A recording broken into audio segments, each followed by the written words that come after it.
आज तो big boss का फिनाले है, मुझे तो बेसब्री से इंतजार है उसका।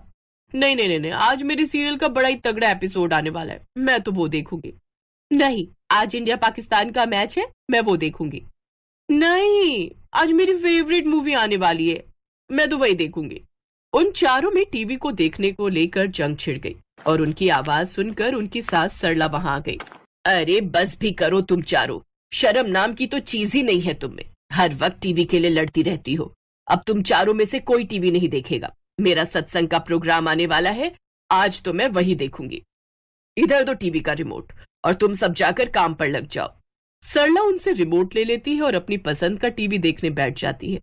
कुछ दिन बाद, अगर उस दिन तुम मुझे इंडिया पाकिस्तान का मैच देखने देती तो तुम्हारा क्या ही जाता, तुम लोगों के बकवास सीरियल तो रोज ही आते।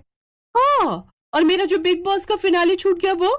और पायल, जो तुम ये बार बार मैच देखने की बात कहती हो, तुम्हें पता भी है एक ओवर में कितनी बॉल होती है? अरे तुम सब चुप भी हो जाओ, नहीं तो माँ जी हमें इस रसोई से भी बाहर निकाल देगी। इसीलिए तो कहती हूँ ये सब बकवास की चीजें छोड़कर कॉमेडी वाली चीजें देखा करो, इससे लड़ाइयां कम होंगी सब में। अरे तो अपना घर कौन सा किसी कॉमेडी शो से कम है, यहाँ की कहानी देख लिया करो। चारों इस बात पर हंसने लगी। बाहर हॉल में बैठी सरला ने उनसे कहा, अरे अब किस बात पर हंस रही हो, जल्दी जल्दी खाना बनाओ। इनका भी कुछ समझ नहीं आता, कब हंसने लगती हैं और कब लड़ने लगती हैं। ऐसे ही शर्मा परिवार की बहुओं की कहानी चल रही थी। एक दिन उनकी सास उनसे, तुम चारों की चारों कान खोलकर सुन लो, कल तुम्हारी मौसी सास और मौसा ससुर जी आ रहे हैं। उनके सामने तुम चारों बिल्कुल झगड़ा नहीं करोगी और ना ही इस बारे में बात करोगी।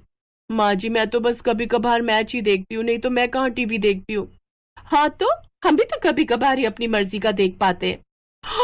झूठी तो तुम एक नंबर की हो, टीवी ऑन हुआ नहीं कि तुम जिन की तरह प्रकट हो जाती हो। हाँ, एक बस मैं ही हूँ जो किसी के हाथ से रिमोट नहीं लेती। ओए झूठ मत बोल, तू ही है जो सबसे पहले नागिन बनकर टीवी के सामने कुंडली मारकर बैठ जाती है। ऐसे बहुत देर तक उन चारों की बहस चलती रहती है।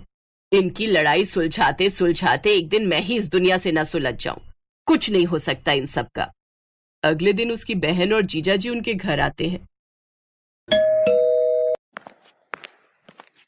अरे वाह सरला, तूने घर तो बड़े ही अच्छे से सजा रखा है। अरे ये सब तो मेरी बहुओं का कमाल है, वही सब साफ सफाई रखती हैं। अच्छा, वैसे है कहाँ तेरी चारों बहुएं? रसोई में होंगी और कहाँ जाएंगी, अभी बुलाती हूँ। अरे पायल, टीना, अनुराधा, रूपाली, जल्दी बाहर आओ, देखो मौसी आई है। सास की आवाज सुनकर चारों बहुएं बाहर आई और अपनी मौसी सास और ससुर के पांव छूती हैं। वाह वाह, कितनी संस्कारी बहुएं हैं, रूप गुण संस्कार सभी गुण हैं इनमें। हाँ, वो तो अभी टीवी चलने दो, तब सारे संस्कार बाहर आ जाएंगे। तुमने जरूर कोई पुण्य किए होंगे जो इतनी सुशील और अच्छी बहुएं तुम्हें मिली हैं। वो दोनों बातें कर ही रही थी कि तभी अनुराधा आती है। माँ जी, मौसी जी, मौसा जी, चलिए सब खाना खा लीजिए, खाना तैयार है।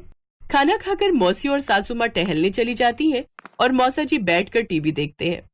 तभी मौके का फायदा उठाकर पायल वहां आती है। मौसा जी, ये आप न्यूज क्यों देख रहे हो? इसमें तो पूरा दिन एक ही खबर बार बार अलग अलग तरीके से सुनाते रहते हैं। वैसे आजकल टेस्ट मैच शुरू होने वाले हैं, वो लगा दीजिए ना। मनोहर चैनल बदल देता है। कुछ देर बाद टीना वहां आती है। अरे क्या फालतू का मैच देख रहे हैं आप? वो स्टार प्लस पर जो नाटक आ रहा है ना, वो चला दीजिए ना, उसमें मेरा पसंदीदा नाटक आने वाला है, आप वो लगा दो, उसमें आज बहू घर से भाग जाएगी। मनोहर एक बार फिर चैनल बदल देता है, लेकिन पायल का मुंह बन जाता है। तभी वहां रूपाली आ जाती है। अरे ये सब तो बेकार का नाटक है, आप ना मौसा जी वो रियलिटी शो लगा दीजिए।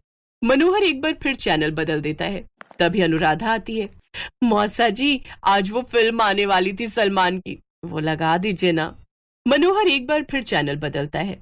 मौसा जी ये सब छोड़िए और आप मेरा सीरियल चला दीजिए ना। नहीं मैच, नहीं रियलिटी शो, नहीं फिल्म। इस तरह से उन चारों में फिर से लड़ाई शुरू हो जाती है। मनोहर उन्हें चुप करवाने की बहुत कोशिश करता है, लेकिन वो उसकी बात नहीं सुनती। उन बहुओं की आवाज बाहर तक आती है और सरला के कानों में पड़ती है। हे भगवान, लगता है एक बार फिर घमासान छिड़ गया। कैसा घमासान? सरला और मौसी दौड़ती हुई घर की ओर पहुंचती हैं। हे राम, क्या है ये सब? यही तो इन चारों की सबसे बड़ी कमजोरी है, ये टीवी। वैसे ये चारों बहुत अच्छी हैं, लेकिन टीवी में अपनी पसंद की चीज देखने के लिए चारों पागल हैं। अरे तो तुम इन चारों के लिए अलग अलग टीवी क्यों नहीं लगवा देती? मेरे बेटे अशोक से कह के मैं 4 टीवी का इंतजाम करवा देती हूँ। तेरा बहुत बहुत शुक्रिया। उसको बोलना बिल साथ में भेजे। बेटों से कहकर अकाउंट में डलवा दूंगी। अगले दिन मौसी मौसा अपने अपने घर चले जाते हैं और इधर अब चारों बहुओं के कमरे में अलग अलग टीवी होता है, लेकिन उन्हें वो टीवी देखने में मजा नहीं आता। वो सभी कुछ न कुछ मिस करती हैं। अगले दिन सरला अपने कमरे में होती है और उसे हॉल से चिल्लाने की आवाज आती है। वो जल्दी से बाहर आती है। अरे अब क्यों लड़ रही हो तुम सब? अब तो तुम सबका अलग अलग टीवी है। नहीं माँ जी, हमें अब अपनी अपनी पसंद का टीवी 20 मिनट से ज्यादा देखने की आदत नहीं है, और बिना झगड़ा किए तो बिल्कुल नहीं। इसीलिए अब हम इसी टीवी पर देखेंगे, लेकिन सबसे पहले मेरी मर्जी का चलेगा। नहीं मेरी नहीं, मैं अपनी पसंद का देखूंगी। तो मैं कौन सा सबकी शक्लें देखने आई हूँ? मैं देखूंगी अपनी मर्जी का। अरे तो ये सब तुम मेरा इतना खर्चा करवाने से पहले बता देती। लेकिन उन चारों को आपस में लड़ने से फुर्सत ही कहाँ थी जो वो सरला की बात सुनती। सरला बेचारी एक हाथ में रिमोट और एक हाथ अपने सर पर रखकर सोफे पर बैठ जाती है, और उसकी चारों बहुएं अभी भी लड़ने में लगी हुई थी।